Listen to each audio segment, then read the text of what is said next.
थोड़ा सावधानी पूर्वक सुनिएगा, कथा बड़ी सुंदर।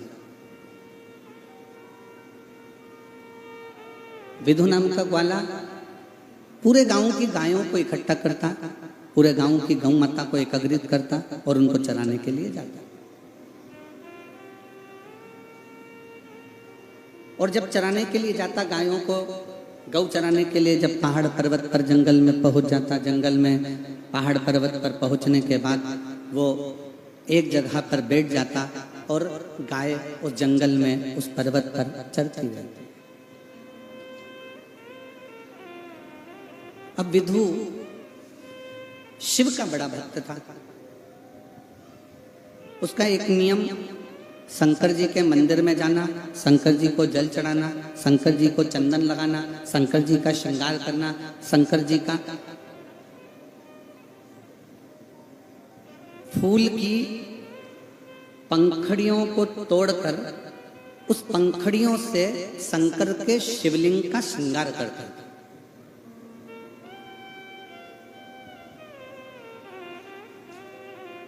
आप में से कितने लोग हैं जो किसी मंदिर में जाकर शंकर जी का श्रृंगार करते हो? बहुत सारे बैठे हैं। बहुत बहुत नमन, आपको प्रणाम करता हूं, साधुवाद आपका। विधु का नियम था, फूल की पंखड़ी तोड़ता और उस पंखड़ी को तोड़कर शंकर के शिवलिंग का श्रृंगार करता।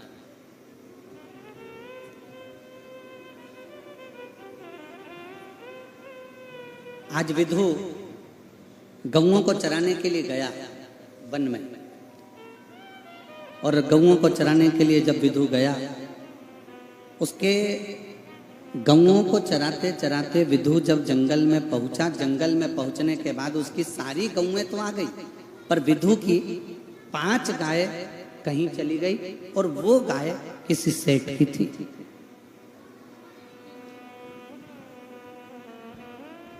किसी सेठ की थी और बड़ी चिंता व्याप्त।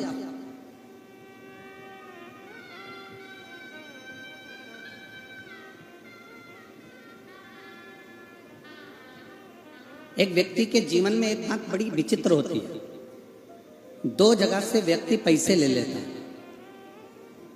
एक बहुत अमीर व्यक्ति से पैसे लेगा, करोड़पति व्यक्ति से पैसे लेगा, कोई सेठ जी से पैसे ले लेगा, कोई धनपति से पैसे ले लेगा, और एक पैसा लेगा वो अपने परिवार के किसी गरीब साधारण व्यक्ति से कि भैया मैं तुम्हें लौटा दूंगा। अब ईमानदारी से बोलना रे कोकपुर वाला,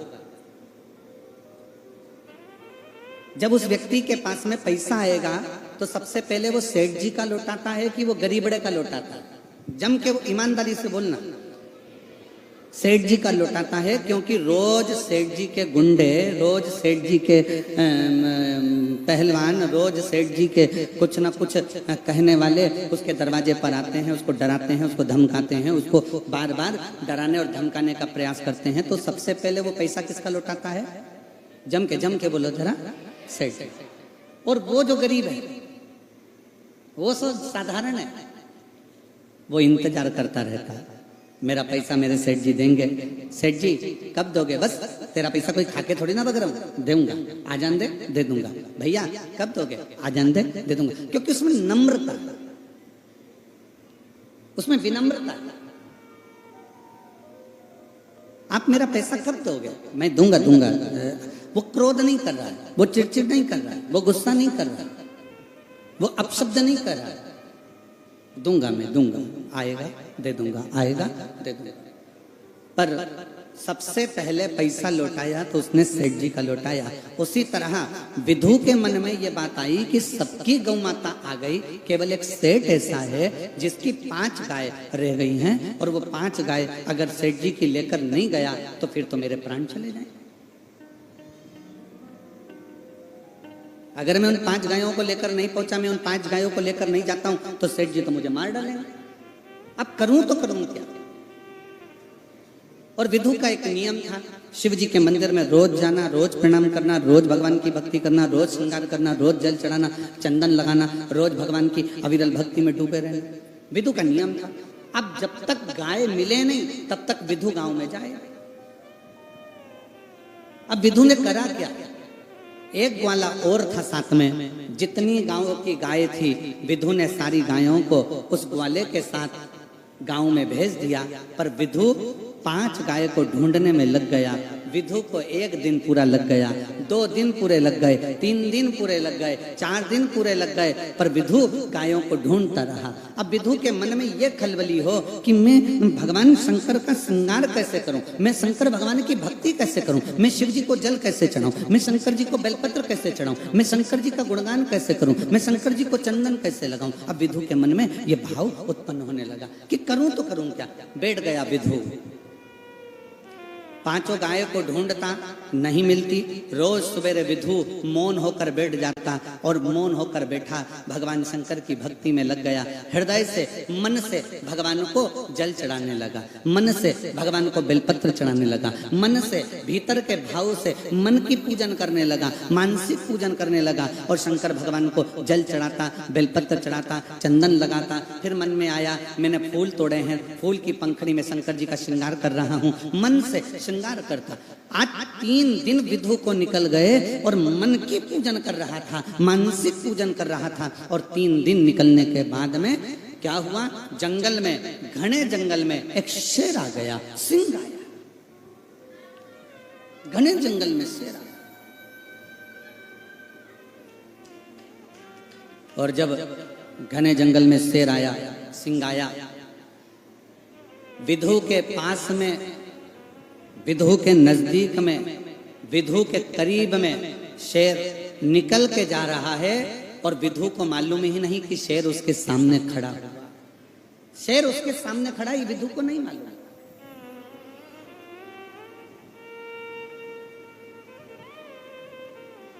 शेर उसके सम्मुख में है, ये विधु को नहीं मालूम। शेर उसकी साक्षी में है, ये विधु को नहीं मालूम। बस विधु को नहीं मालूम कि शेर मेरे पास में है। विधु तो मानसिक पूजन कर रहा था, मानसिक पूजन में लगा हुआ था और शेर पास में आ गया। शेर आया, विधु मन में सोचने लगा मैंने बाबा तुम्हारा श्रृंगार कर दिया, बाबा मैंने तुम्हें जल चढ़ा दिया, पर बाबा मेरी 5 गाय अभी तक नहीं मिली, अभी तक मुझे प्राप्त नहीं हुई। बाबा मुझे 5 गाय अभी तक नहीं मिली है। बस ये विचार करता करता करता करता करता करता विधु उसी जगह पर बैठा बैठा मानसिक पूजन कर रहा था, मन से शिव का स्मरण कर रहा था। शेर आ भी गया और शेर बाजू में से निकलकर, पास में से निकलकर एक हिंसक सिंह जब सम्मुख में आया तो एक हिरण का शिकार कर कर चले गया और विधु बैठा की बैठा ही रहा। शिव महापुराण की कथा कहती है, भगवान शंकर का चरित्र कहता है, शिव तत्व कहता है, शंकर की पवित्र कथा कहती है। शिव महापुराण की पवित्र कथा कह रही है कि जब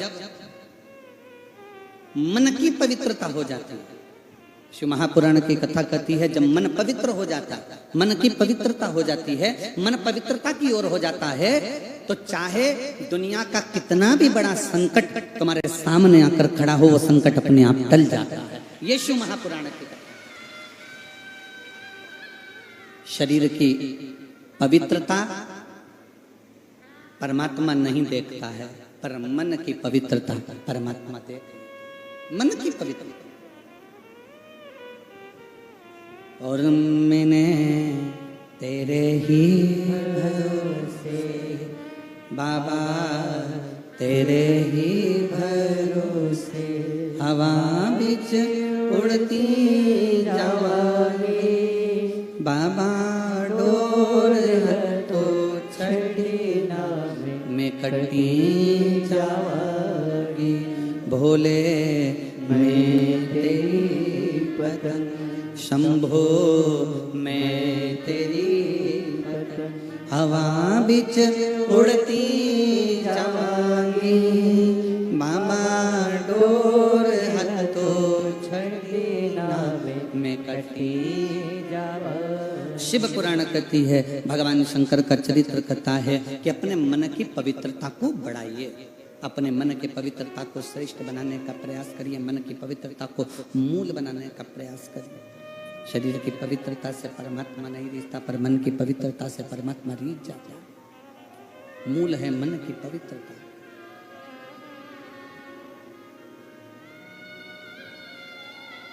कितना भी तन को धो लीजिए, कितना भी धो, तुम्हारा जितना मन कर जाए, तुम्हारा जितना इच्छा कर जाए, उतने तन को धो लीजिए। सारे साबुन, सारा सर्फ, सारा शैम्पू शरीर पर लगा लीजिए।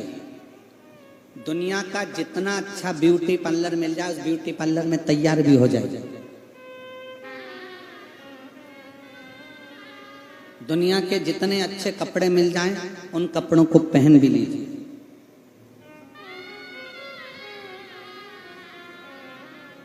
दुनिया के जितने अच्छे जेवर मिल जाएं, ज्वेलरी मिल जाए, उन ज्वेलरी को भी पहन लीजिए।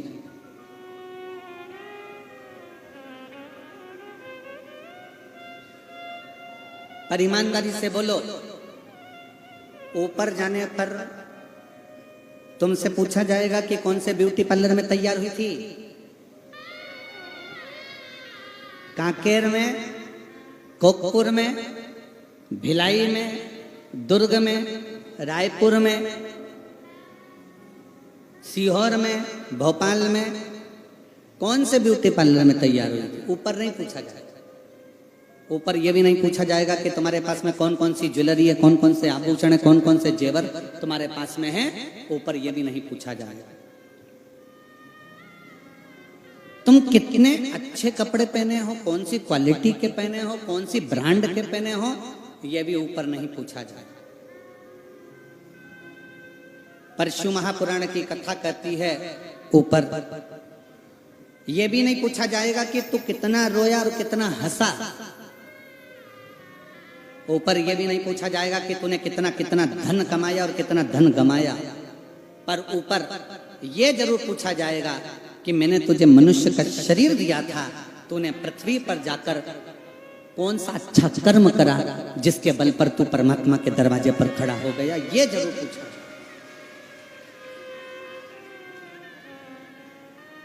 मैंने तुझे मनुष्य की देह दी थी, मैंने तुझे मानव का शरीर दिया था, मैंने तुझे मनुष्य का देह प्रदान किया था, मैंने तुझे मानव का शरीर प्रदान किया था। उस मानव के शरीर को तूने कितना कितना इस मनुष्य के शरीर को श्रेष्ठतम बनाया है। इस मानव के शरीर को तूने कितना कितना श्रेष्ठतम बनाया है, ये पूछा क्या? फिर निवेदन है कि मत बुरे कर्म कर बंदे, वरना पछताएगा।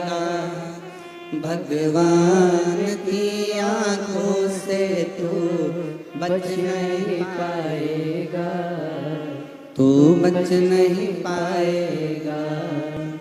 अरे ओ अज्ञानी मत कर नादानी, अरे ओ अज्ञानी मत कर नादानी। तेरे कर्म का फल भी तो ही पाएगा, जैसा किया तूने तेरे आगे आएगा। मत बुरे कर्म कर बंदे, वरना पछताएगा। भगवान की आंखों से तू बच नहीं पाएगा, तू बच नहीं पाएगा। वो परमात्मा पूछेगा, तुमने कितना कमाया ये परमात्मा नहीं पूछेगा। तुमने कितना गंवाया ये परमात्मा नहीं पूछेगा। तुम्हारे पास में क्या है ये परमात्मा नहीं पूछेगा। तुम्हारे पास में कितनी सुंदर काया है ये परमात्मा नहीं पूछेगा। तुम्हारे पास कितना वस्त्र है, आभूषण है, ये परमात्मा नहीं पूछेगा। तुम्हारे पास में कितनी प्रॉपर्टी है ये परमात्मा नहीं पूछेगा। परमात्मा पूछेगा तो केवल इतना पूछेगा कि संसार सागर में जाने के बाद तुमने कर्म क्या करा।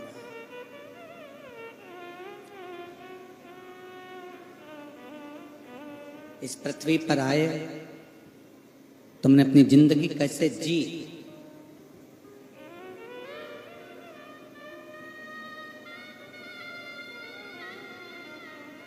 पूछेगा। यहाँ जाने के बाद में, पृथ्वी पर जाने के बाद तुमने परमात्मा को कितना याद किया, तुमने कितना स्मरण किया, तुमने कितना मंत्र जाप किया, तुमने कितना नाम जाप किया, तुमने कितना कीर्तन किया, वो पूछेगा। पूछेगा।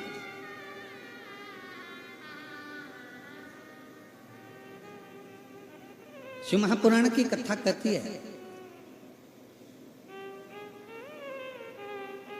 पृथ्वी पर आने के बाद जाति मूल नहीं है।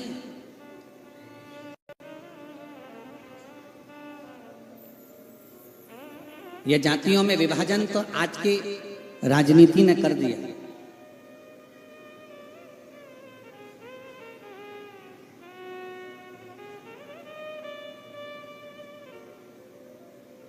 ये ब्राह्मण है, ये क्षत्रिय है, ये वैश्य है, ये शूद्र है। आज की राजनीति ने सबको बांट दिया।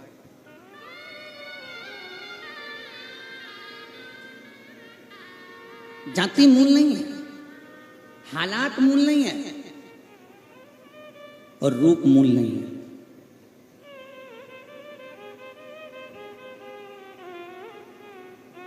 सबसे ज्यादा अगर कुछ मूल है तो वो आपका स्वभाव। कोई बहुत बड़ा अच्छी जात में जन्म भी ले ले और बहुत अच्छी जात में जन्म लेने के बाद भी वो दिन रात गालियां देवे, अपशब्द कहवे, तो फिर वो उसका कोई मूलता नहीं। जाति मूल नहीं है, आपका स्वभाव मूल है। अगर जाति मूल होती तो मेरे भगवान राम केवट के साथ नाव पार ना करते। शिव महापुराण की कथा कहती है हालात मूल नहीं है। अगर हालात मूल होते तो मेरे भगवान कृष्ण सुदामा के चरण नहीं धोते। शिव महापुराण की कथा कहती है रूप मूल नहीं है। अगर रूप मूल होता तो मेरी जगत जननी माता पार्वती भगवान शंकर से विवाह नहीं करती। मृत्यु लोक में, संसार सागर में, इस मृत्यु लोक में, इस संसार सागर में जाति मूल नहीं, तुम्हारा हालात मूल नहीं, संसार सागर में तुम्हारी रूप, तुम्हारी सुंदरता मूल नहीं। इस संसार सागर में सबसे ज्यादा मूल है आपका स्वभाव। अगर आपका स्वभाव अच्छा है तो आप दुनिया में सबसे श्रेष्ठ हैं। आपका स्वभाव।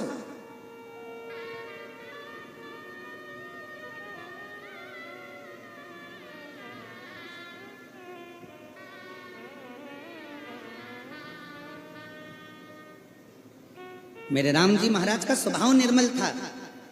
जाति नहीं देखी, केवट था, भिलनी थी, शबरी थी, नहीं देखा गया। मेरे राम जी ने प्रेम से, हृदय से सबको गले लगाया। और ये दंडकारण्य बन के आप सब निवासी हो, मैं आप सबके पावन चरणों को प्रणाम करता हूं कि राम जी की इस पवित्र धरा के आप वासी हैं। ये बस्तर क्षेत्र दंडकारण्य वन के अंतर्गत आता है, मेरे राम जी के वन के अंतर्गत आता है। जरा विचार करिएगा, दुनिया के लोग कहते हैं कि राम जी वन इसलिए गए थे क्योंकि उनने रावण को मारना था। रावण को मारने के लिए राम जी को अयोध्या नहीं छोड़ना पड़ता। मेरे राम जी अयोध्या से बाण चलाते और रावण मर जाता। पर मेरे राम जी 14 वर्ष तक वन में इसलिए घूमे हैं क्योंकि आप जैसे सीधे साधे भोले भाले भक्त जिस जंगल में रहते हैं उनको मिलना मेरे राम जी को जरूरी है।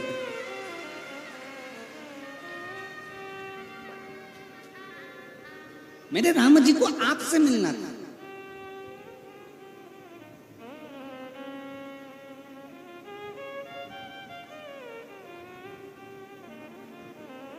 मेरे राम जी रावण के लिए जंगल में नहीं आए, मेरे राम जी आप और हमारे लिए इस वन में आए। ये दंडकारण्य वन के अंतर्गत मेरे राम जी अगर निकलकर अवधपुरी के लिए जा रहे हैं, इस दंडकारण्य वन में से निकलकर अगर मेरे राम जी कहीं निकल कर जा रहे हैं, तो ये यहाँ निवास करने वाले, यहाँ रहने वाले, इस वन क्षेत्र में रहने वाले कोल भील के लिए, इस वन क्षेत्र में रहने वाले रहवासियों के लिए, इस वन क्षेत्र में रहने वाले निवासियों के लिए मेरे राम जी वन के लिए।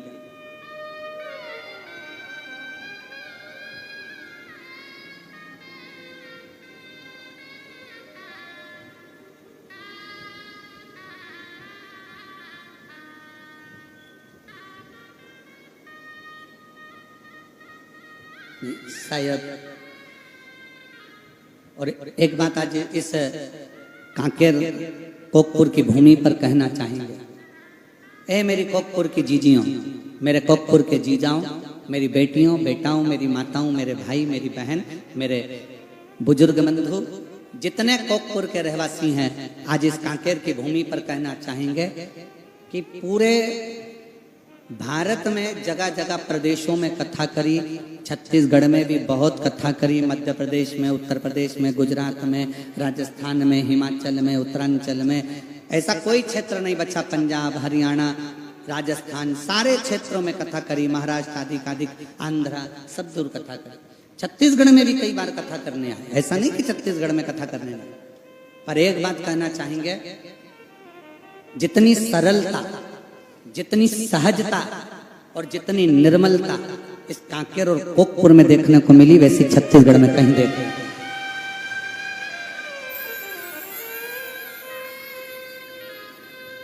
जो सहजता, जो सरलता, जो निर्मलता इस कोकपुर में, इस कांकेर क्षेत्र में देखने को मिली, वो पूरे छत्तीसगढ़ में देखने को नहीं मिली। पूरे छत्तीसगढ़ में इतनी सरलता इस कांकेर क्षेत्रवासियों में है, इतनी सरल,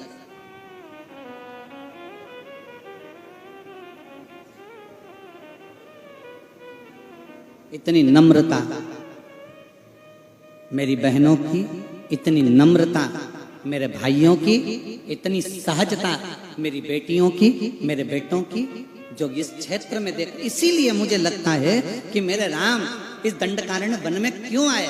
आज समझ में आया कि मेरे राम आपसे मिलने के लिए आए होंगे, आपकी सरलता के, आपकी सहजता के कारण, आपकी नम्रता के कारण, आपकी मिठासता के कारण।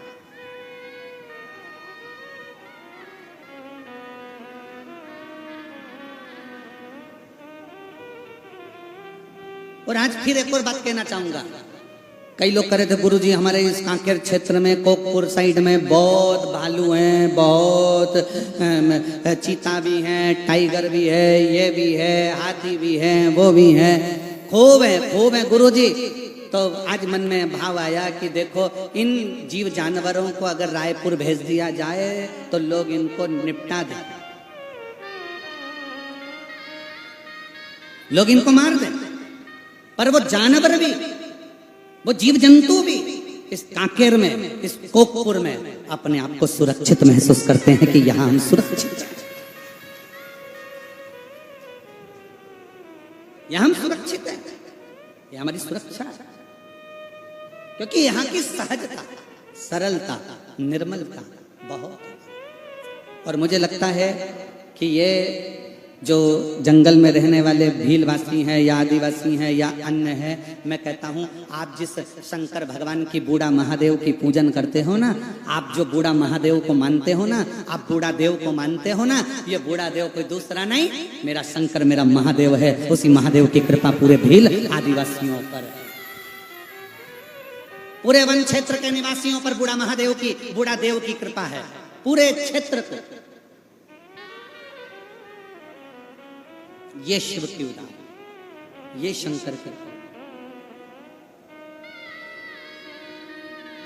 इसीलिए महादेव नमन चरणों में स्वीकार कीजिए, सबका किया है मेरा भी उद्धार कीजिए, उद्धार कीजिए। इस लाइन को सब बोलेंगे एक बार। महादेव चरण, महादेव नमन चरणों में, सब बोलो, आपकी आवाज यहां तक पहुंचना चाहिए। महादेव नमन चरणों में स्वीकार कीजिए, सबका किया है मेरा भी उद्धार कीजिए, उद्धार कीजिए। है त्रिपुंडधारी, है त्रिशूलधारी, है त्रिपुंडधारी, है त्रिशूलधारी, चरणों में तेरे बाबा जी पावन है चारों धाम। चरणों में तेरे बाबा जी पावन है चारों धाम। तेरी देव करते वंदना तुम्हें पूजते हैं राम। तेरी देव करते वंदना तुम्हें पूजते हैं राम। सबका किया है मेरा भी, सबका किया है मेरा भी, उद्धार कीजिए। सबका किया है मेरा भी, उद्धार कीजिए, उद्धार कीजिए। महादेव नमन चरणों में, महादेव नमन चरणों में स्वीकार कीजिए। सबका किया है मेरा भी, उद्धार कीजिए, उद्धार कीजिए। आप दिल से बाबा को जब नमन करते हो, आप दिल से बाबा को प्रणाम करते हो, आप दिल से बाबा को विनय करते हो, बाबा उसको स्वीकार करता है। स्वीकार। शिव को क्या चाहिए?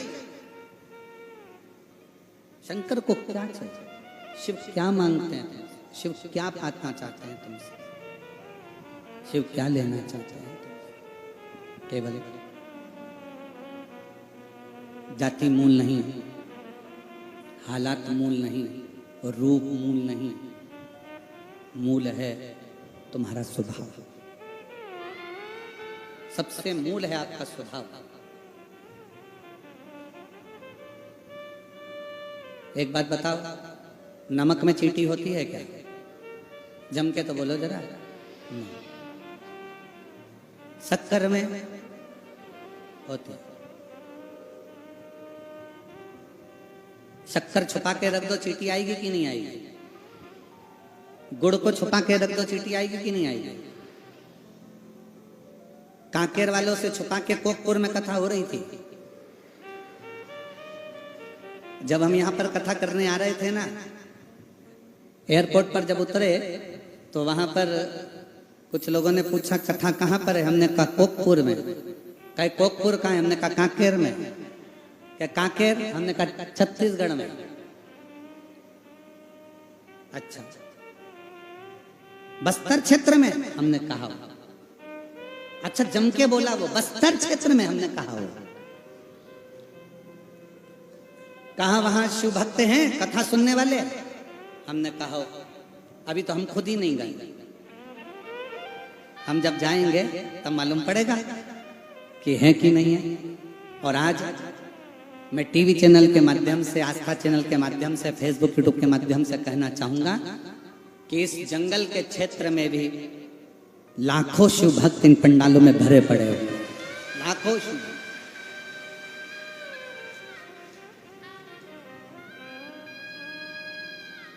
और ये इनकी शिव भक्ति नहीं तो क्या? लोग कथा सुनने आएंगे। हमने कहा शिव महापुराण की कथा कोई कथा है? शिव महापुराण तो स्वयं शंकर है, और जहां शंकर है वहां उनके गण उनको ढूंढते हुए पहुंच ही जाते, पहुंच जाते। शक्कर को छुपा के रख दो, चींटी वहां पहुंचेगी जरूर। मिठाई को छुपा के रख दो, चींटी वहां पहुंचेगी जरूर। उसी तरह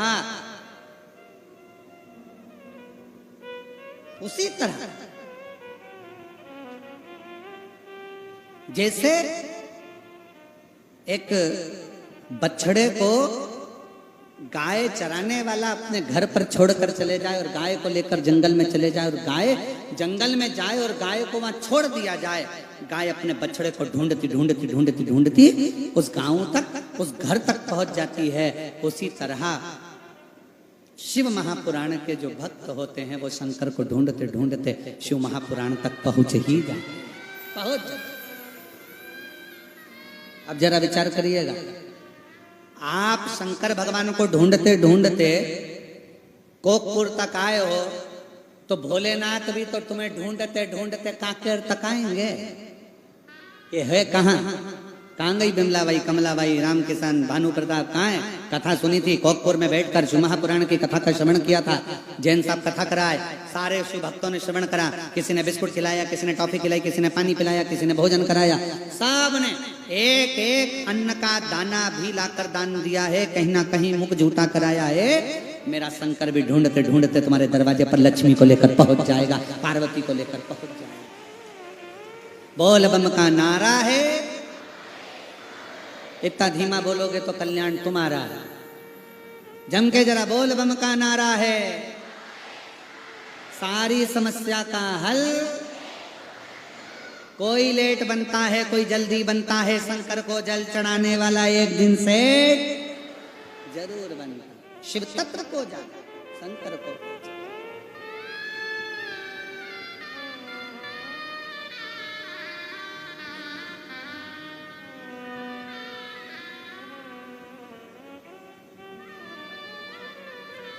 शिव शिव।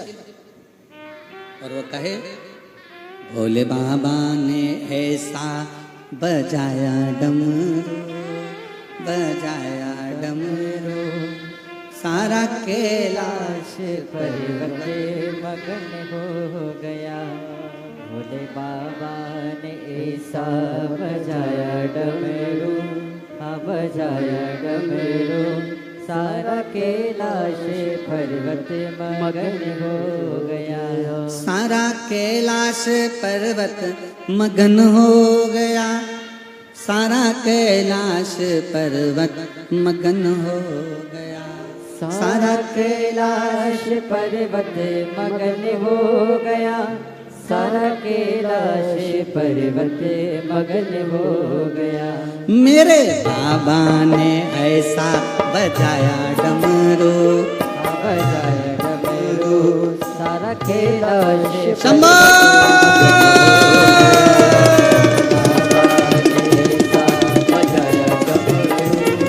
बजाया डमरू, सारा कैलाश पर्वत मगन हो गया।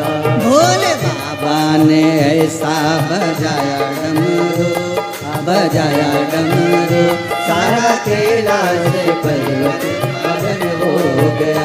भोले बाबा ने ऐसा बजाया डमरू, बजाया डमरू, सारा कैलाश पर्वत मगन हो गया। सारा कैलाश पर्वत मगन हो गया।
डमरू को सुन करके ब्रह्मा जी आए, डमरू को सुन करके ब्रह्मा जी आए, डमरू को सुन करके ब्रह्मा जी आए, डमरू को सुन करके ब्रह्मा जी आए, ब्रह्मा जी आए संग विष्णु को लाए, ब्रह्मा जी आए संग विष्णु को लाए, ब्रह्मा जी आए संग विष्णु को लाए, ब्रह्मा जी आए संग विष्णु को लाए। भैया लक्ष्मी का मन भी मगन हो गया, भैया लक्ष्मी का मन भी मगन हो गया, सारा कैलाश पर्वत मगन हो गया, भैया लक्ष्मी का मन भी मगन हो गया, सारा कैलाश पर्वत मगन हो गया। भोले बाबा ने ऐसा बजाया डमरू, बजाया डमरू, सारा कैलाश पर्वत मगन हो गया। बड़े भाव से दोनों हाथों से खाली जगह देखो।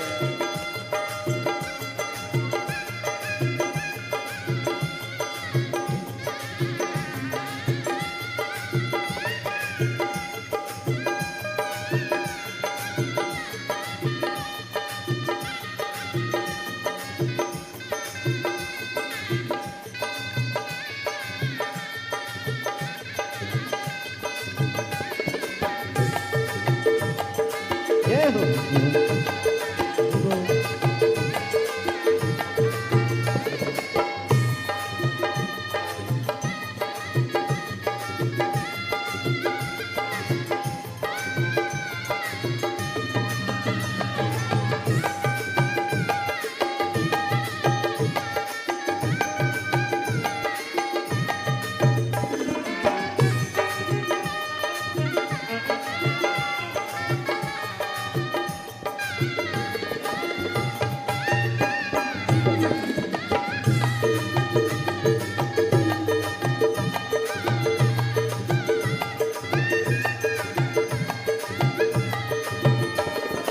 डमरू को सुन करके गणपति जी आए, डमरू को सुन करके गणपति जी आए, डमरू को सुन करके गणपति जी आए, डमरू को सुन करके गणपति जी आए, गणपति जी आए संगे नारद को लाए, गणपति जी आए संगे नारद को लाए।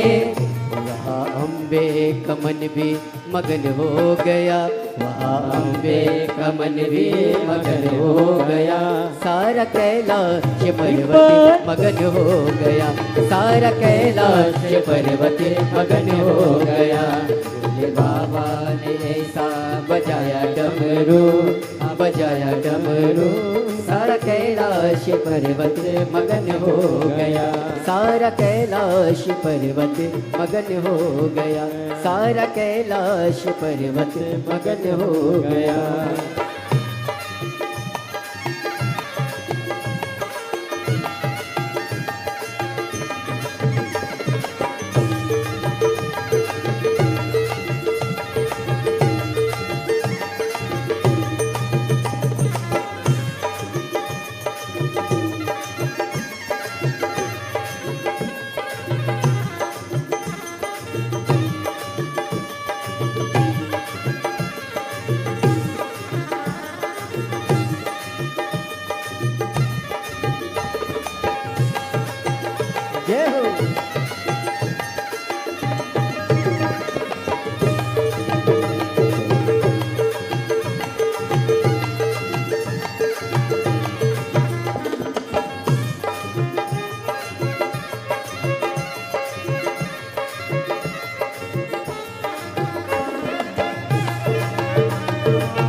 डमरू को सुन कर के राम जी आए, डमरू को सुन कर के राम जी आए, डमरू को सुन कर के राम जी आए, डमरू को सुन कर के राम जी आए, राम जी आए संगे लक्ष्मण को लाए, राम जी आए संगे लक्ष्मण को लाए, राम जी आए संगे लक्ष्मण को लाए, राम जी आए संगे लक्ष्मण को लाए, सीता का मन भी मगन हो गया, भैया सीता का मन भी मगन हो गया, सारा कैलाश पर्वत मगन हो गया, सारा कैलाश पर्वत मगन हो गया। भोले बाबा ने ऐसा बजाया डमरू, बजाया डमरू, सारा कैलाश पर्वत मगन हो गया। भोले बाबा ने सारा कैलाश पर्वत मगन हो गया। मेरे बाबा ने ऐसा बजाया डमरू, बजाया डमरू, सारा कैलाश पर्वत मगन हो गया, सारा कैलाश पर्वत मगन हो गया, सारा कैलाश पर्वत मगन हो गया, सारा कैलाश पर्वत मगन हो महादेव। अपने स्थान पर बैठकर भगवान देवाधिदेव महादेव से अपने मन का भाव दिल से बाबा को प्रार्थना करेंगे, हृदय से बाबा को कहेंगे। जहाँ जगह मिले वहाँ बैठकर शिव जी को हृदय से मन से बाबा को प्रार्थना करें। साथ में बोलिएगा और श्री शिवाय नमस्तुभ्यम बोलने के बाद में सब दुख काटो के बोलने के बाद में जब 2 मिनट का मौन जब रहता है उस समय पर अपने हृदय से शिव जी को अपने मन की बात जरूर कहा। दिल से बाबा को प्रार्थना करेंगे, दिल से विनय करेंगे। आप और हम साथ में बोलेंगे।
भगवान देवाधिदेव महादेव शिव ओगड़दानी त्रिकालदर्शी कैलाश विनाशी शंकर की कथा कर रहे हैं।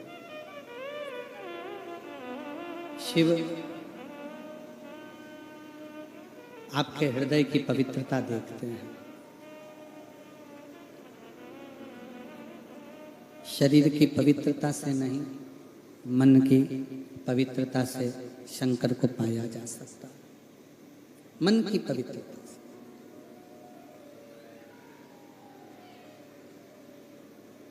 भगवान को पाने वाला व्यक्ति ये छोड़ दे कि वो ब्राह्मण है, क्षत्रिय है, वैश्य है कि शूद्र है।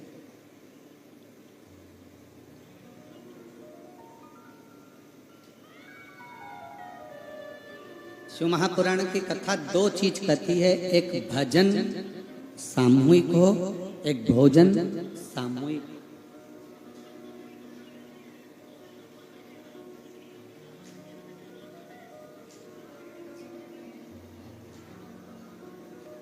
भजन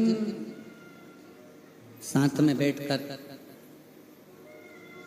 सामूहिकता के साथ में भगवान का भजन होना जरूरी है, और साथ में बैठकर भगवान के परिवार का, कुटुंब के साथ में बैठकर भोजन होना जरूरी है।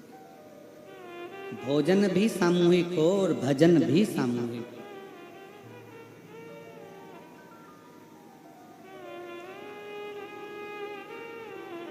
तुम्हारे पास में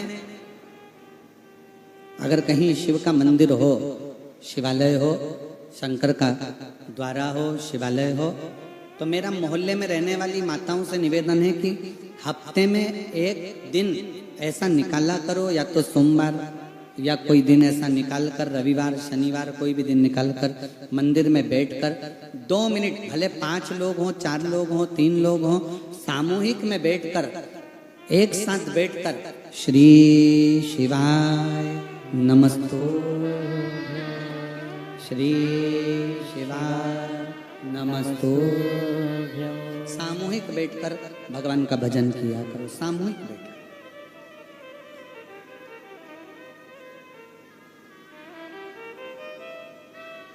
और हफ्ते 2 हफ्ते में,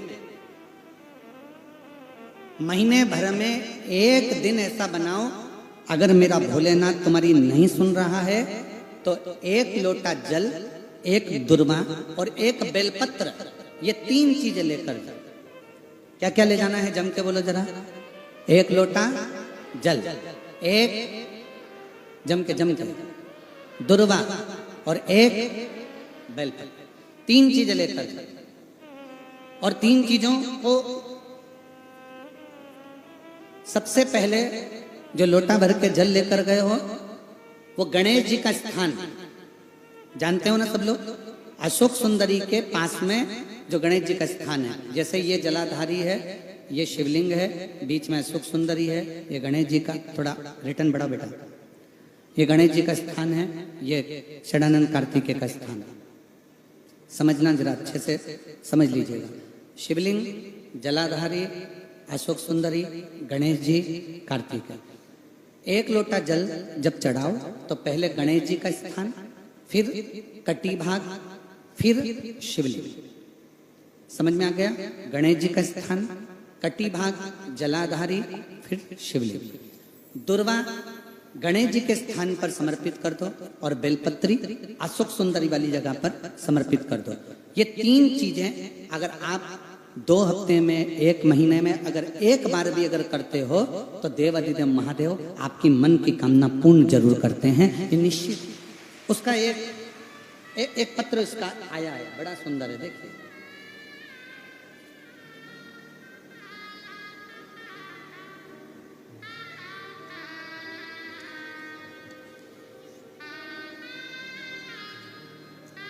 श्रीमती पूर्णिमा देवी देवांगन, श्रीमती पूर्णिमा देवी देवांगन,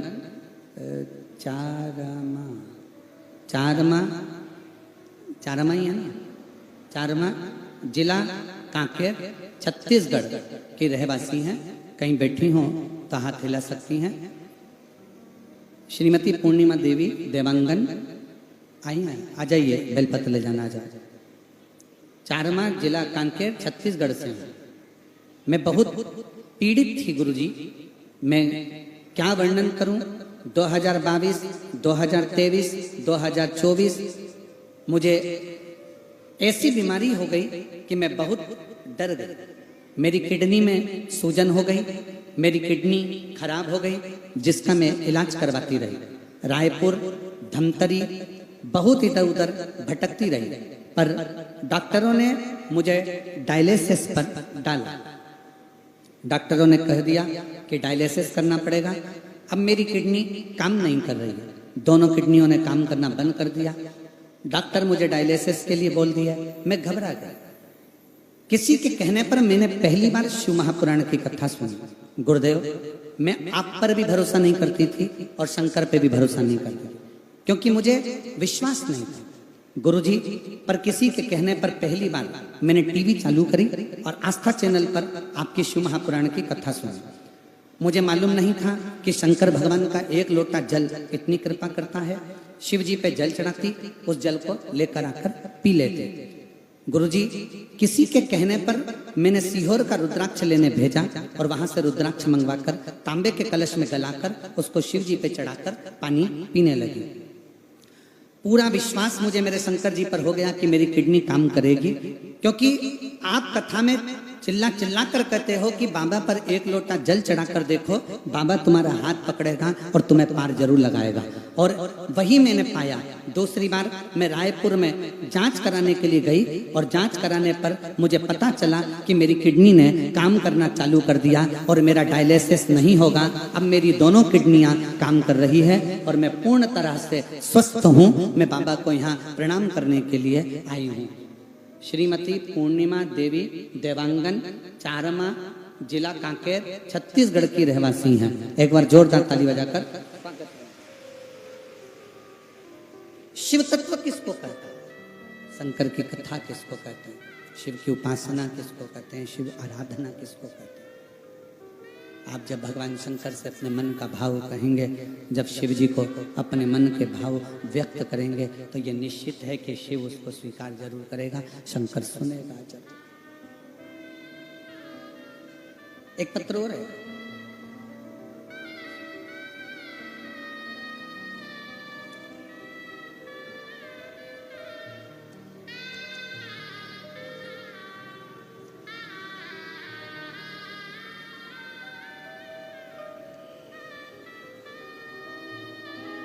मैं दिशा दीपक साहू, अन्नपूर्णा, पारा, कांकेर, छत्तीसगढ़। मोबाइल नंबर ये है। कहीं बैठे हो? दिशा दीपक साहू आप ही हैं? एक बार दोनों हाथ वापिस हिला दीजिए। श्री शिवाय नमस्तुभ्यं। आ जाइए, एक बेलपत्र ले जाइए। मैं दिशा दीपक साहू, अन्नपूर्णा, पारा, कांकेर, छत्तीसगढ़। मेरा मोबाइल नंबर यह है। महाराज जी, शिव महापुराण के बारे में क्या लिखूं? जितना भी लिखूं कम है। जितना दिया बाबा मुझको उतनी मेरी औकात नहीं है। महाराज जी, हम लोग पहली बार शिव महापुराण कथा 14-15 साल पहले टीवी के माध्यम से नांदेड़, महाराष्ट्र से जो आपकी कथा आई थी उसको सुनी थी। 14 साल पहले आपने जो नांदेड़ में कथा करी थी उसको श्रवण किया। पशुपतिनाथ का व्रत, शिव महापुराण कथा स्थल और एक लोटा जल की महिमा का वर्णन मैं कह नहीं सकती। सियोर वाले महाराज जी की कथा में लाखों भक्तों की भीड़ होती है। इस डर से हम लोग कभी कथा के पंडाल तक नहीं गए थे। क्यों? क्योंकि आपकी कथा में भीड़ इतनी होती है कि जाने का मन भी करता है, पर भीड़ को देखकर नहीं जा सकता। फिर एक दिन शिव भक्त रेणु हेमंत जी के घर आकर बताए कि कथा पंडाल में जाकर सच्चे मन से जो मांगो वो पूरा होता है। कथा के पंडाल में अगर पहुंच गए और जो तुमने मांगा वो तुम्हें मिलेगा। हमने भी विचार करा कि अब तो कितनी भी भीड़ हो, पर एक बार कथा के पंडाल में जरूर जाएंगे। हम कथा सुनने कुरुद पंडाल में गए, शिव भगवान से विनती करी। हमने हमारे सुपुत्र आयुष को JEE की कठिन परीक्षा की पहली प्रयास में मन चाहा ब्रांच नहीं मिला। हमने बाबा से प्रार्थना करी, बाबा इसको JEE की परीक्षा में उत्तीर्ण करना और इसका मन चाहा इसको जॉब मिले। बाबा की कृपा से मेरे बेटे से मैंने कहा कि तू हिम्मत मत हार, कड़ी मेहनत कर। सियोर वाला गुरु जी कहता है कि 4 गुना मेहनत करो, सफलता अवश्य मिलेगी। मेरे बेटे ने 12-13 घंटे पढ़ाई करी और बाबा की कृपा से आज मेरा बेटा जेईई में राष्ट्रीय औद्योगिक प्रस्थान बीटेक आईईटी ब्रांच में चयनित हो गया। मैं बाबा को यहाँ पर प्रणाम करने के लिए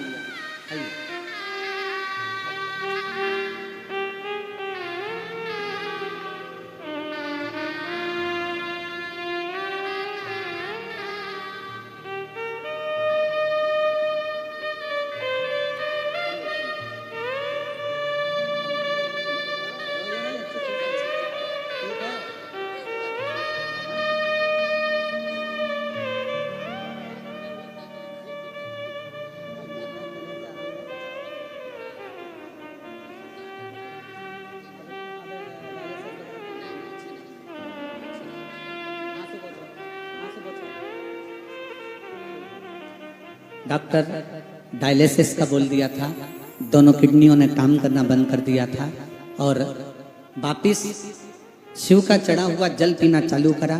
रायपुर में वापिस जांच कराई, दोनों किडनियों ने काम करना चालू कर दिया। एक बार जोरदार ताली बजाकर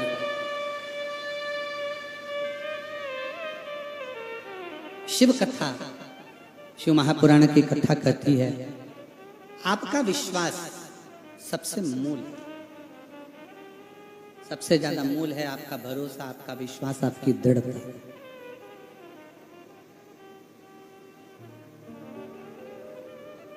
और फिर वो एक लाइन है, हम तो बाबा के भरोसे चलते हैं, हम तो बाबा के भरोसे चलते हैं। दुनिया वाले जलते हैं, ये दुनिया वाले जलते हैं, हम तो बाबा के भरोसे चलते हैं। डोले बाबा के भरोसे चलते हैं। एक बार जोरदार ताली बजाकर बधाई दीजिएगा। राष्ट्रीय औद्योगिक संस्थान बीटेक आईटी ब्रांच में बेटा चयनित हुआ है। बहुत बहुत बधाई। एक बार जोरदार ताली बजाइए साधु का। हिम्मत ना हार। शिव महापुराण की कथा कहती है कि अपना विश्वास, अपनी दृढ़ता पूर्ण रखिए, पूर्ण। जब आपका भरोसा, आपका विश्वास पूर्ण होगा तो शिव मिलेगा, शंकर मिलता। वो बहन जो आंख से आंसू बहा रही, वो कहती है कि डॉक्टर ने कह दिया था कि किडनी या तो ट्रांसप्लांट करो या डायलिसिस करो, पर शिव का करा गया भरोसा कभी टूटता नहीं, कभी नहीं।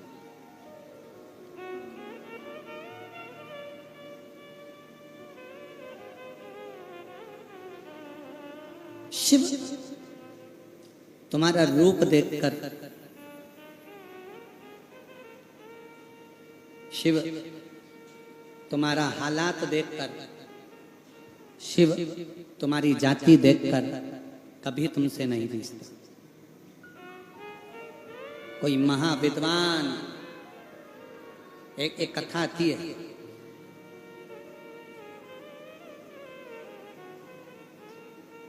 विश्वास। शिव महापुराण में एक कथा आती है, वर्णन किया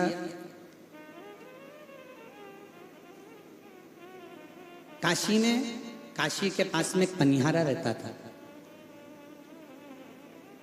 जिसका नाम था भुज। पनिहारा का मतलब मालूम है ना आपको? जम के बोलो जरा, पनिहारा का मतलब मालूम है? पनिहारा का मतलब है कि कंधे पर डंडा बांधता, 2 पानी के डब्बे कावड़ जैसा बांधता और सबके घर घर का पानी भरता। अब इधर छत्तीसगढ़ में उसको क्या कहते हैं हमको नहीं मालूम।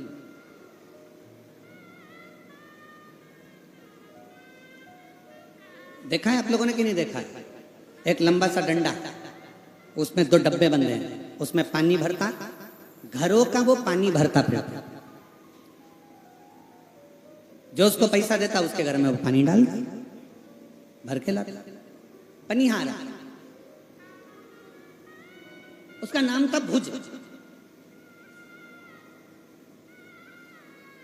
3 बेटे 1 बेटी थी।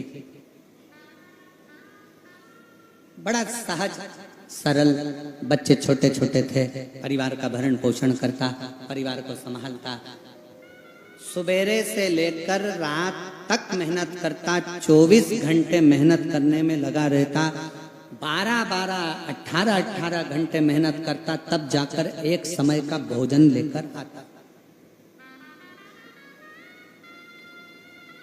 तब जाकर एक समय का भोजन मिलता था। 4 बच्चों का पेट भरा जाए, पत्नी का पेट भरा जाए, घर में जो बुजुर्ग माँ बाप हैं उनका पेट भरा जाए और खुद का भरा जाए। बस उतना कमाता, उतना ही लाता, ज्यादा मिलता भी नहीं। अब किसी के यहाँ पानी भरने जाओगे, पनिहारा पानी भरने जाएगा किसी के यहाँ, कितना मिलेगा? 2 रुपया पीपा, 5 रुपया पीपा पानी का कोई दे भी देगा। दिन भर पानी भरोगे तो थोड़ा बहुत भाग अगर प्राप्त भी हो गया तो थोड़ा बहुत तो मिल गया ज्यादा तो मिल नहीं पाता। अब पनिहारा पानी भरता, सबके यहाँ से पानी ले लेकर उसको भर के आता, जो मिल जाता थोड़ा बहुत पैसे से अपने घर का गुजारा कर लेता, थोड़ा बहुत घर का गुजारा करता और सवेरे से कमाता, शाम को जाकर थोड़ा बहुत भोजन इकट्ठा कर कर अपने परिवार में पाता। दिन भर लगा रहता, दिन भर।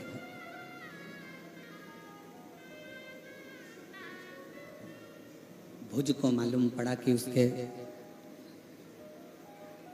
गांव के लोग काशी जा रहे, गांव के लोग काशी जा रहे, थोड़ा बढ़ाओ भाई, उसके गांव के लोग काशी जा रहे।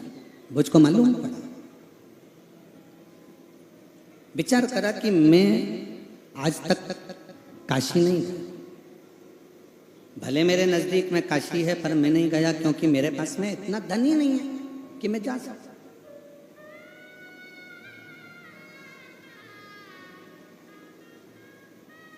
मेरे पास में अगर थोड़ा सा धन हो, मेरे पास में थोड़ा सा पैसा हो तो मैं काशी जाऊं, पर मेरे पास में तो धन ही नहीं। अब मैं काशी जाऊं तो जाऊं कैसे? कैसे? और महाराज, कोई जाए जो काशी में मेरा पैगाम ले जाना, कोई जाए जो काशी में मेरा पैगाम ले जाना, ये कहना डमरू वाले से तुम्हारी याद आती है, ये कहना डमरू वाले से तुम्हारी याद आती है, मैं खुद तो आ नहीं सकता, मेरा पैगाम ले जाना, कोई जाए जो काशी में मेरा पैगाम ले जाना। भुज के बच्चे 3 बेटे 1 बेटी, घर में बुजुर्ग माता पिता, घर में पत्नी और स्वयं सुबह से कमाता, शाम तक मेहनत करता करता जब थोड़ा बहुत एकत्रित करता, थोड़ा सा एकत्रित कर कर लेकर आता और रात का भोजन सब बैठ कर फिर पाते, सब बैठ कर पाते। एक दिन मालूम पड़ा कि पूरा क्षेत्र के लोग काशी जा रहे हैं पर मेरे पास जाने के लिए कोई साधन नहीं, मैं कैसे जाऊं? मेरा भी मन करता है कि मैं काशी जाऊं, मेरा भी दिल करता है कि मैं काशी पहुंचूं, पर मेरे पास कुछ है ही नहीं, तो जाऊं कैसे, पहुंचूं कैसे, क्या करा, कैसे जाया जाए?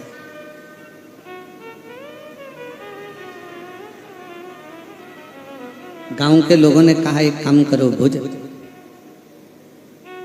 हम अपने पैसे से, अपने खर्चे से हम तुमको काशी लेकर चलते हैं।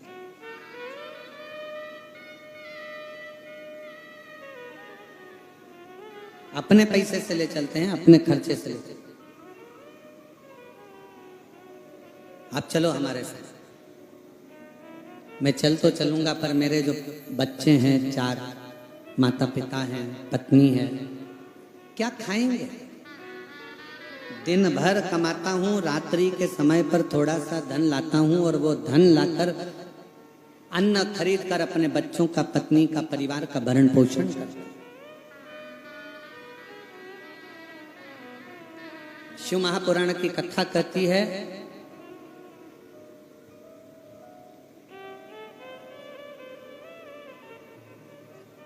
आप कथा में जाकर कथा की जगह संभालो, तुम्हारा घर भोलेनाथ संभालेंगे,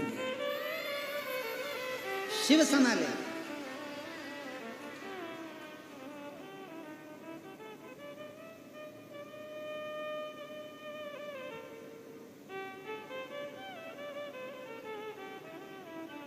किसके भरोसे आए हो आप? जम के बोलो जरा। जैन साहब के? जम के बोलो। नहीं। सियोर वाले महाराज के? नहीं। दोस्त के, रिश्तेदार के? नहीं। आप उस शंकर के भरोसे, शिव के भरोसे। किसको मालूम था कि तुम टीआई बन जाओगे, थानेदार बन जाओगे, कलेक्टर बन जाओगे, एसपी बन जाओगे, मंत्री बन जाओगे, संतरी बन जाओगे, कलंतरी बन जाओगे, सांसद बन जाओगे, विधायक बन जाओगे, सरपंच बन जाओगे? तुम्हें किसको मालूम था कि टीचर बन जाओगे, कि तुमको घर मिलेगा, कि परिवार मिलेगा, कि कुटुंब मिलेगा, कि कबीला मिलेगा? किसको मालूम था? माँ के गर्भ से जब आपका और हमारा जन्म हुआ, किसी को नहीं मालूम था कि आप आगे करोगे क्या। किसी को नहीं मालूम था कि क्या होगा, पर उस परमात्मा ने जब पैदा करा तो उसने पैदा करते समय तुम्हारे ललाट पर लिख दिया। क्या लिखा? भविष्य, भाग्य। तुम्हारा विधाता ने लिखकर भेजा, भाग्य लिखकर भेजा। उस भाग्य में नीचे एक लाइन और लिख दी कि भाग्य बदलने की जवाबदारी तेरी खुद की है, तू जितनी मेहनत करेगा अपने भाग्य को पलट देगा। भाग्य लिखा विधाता ने, पर एक लाइन शंकर भगवान ने लिख दी कि मेहनत से अपने भाग्य को पलटा जा सकता। अच्छी एजुकेशन चाहिए, अच्छी पढ़ाई करो, कंपटीशन एग्जाम में बैठ रहे हो, अच्छी मेहनत करो। आपके बीच का ही कोई व्यक्ति प्रधानमंत्री बनकर बैठता है, कोई मुख्यमंत्री बनकर बैठता है, कोई राष्ट्रपति बनकर बैठता है, कोई टीआई बनकर बैठता है, कोई थानेदार बनकर बैठता है, कोई कलेक्टर बनकर बैठता है, कोई एसपी बनकर बैठता है। अलग से परमात्मा उनको पैदा नहीं करता। आप और हम में से कोई एक ऐसा होता है जो उच्च पद पर पहुंचता है अपनी लगन, अपनी मेहनत से। वो मेहनत तुम्हारे अंदर है, तुम उसको जागृत करना, अपनी मेहनत पूर्ण करो। जितनी लगनता से कर सकते हो उतनी लगनता से।